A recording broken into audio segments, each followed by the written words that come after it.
உங்களை எலும்பு தோல் போர்த்திய பூத உடல் நினைச்சுக்கிட்டு இருக்கீங்களா?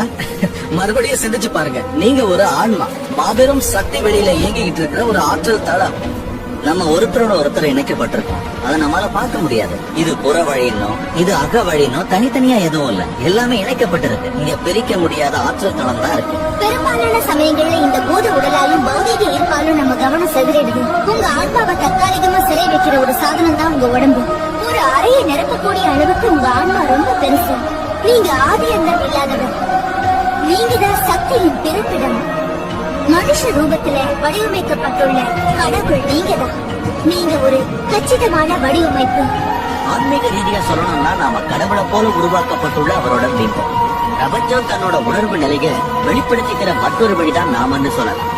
மலர்ந்துகிட்டு இருக்கிற சாத்தியக்கூறுகளோட முடிவில்லாத தளம் நாமன்னு கூட சொல்லலாம். இது எல்லாமே உண்மைதான். நீங்க படைப்பு மூலத்தோட வடிவ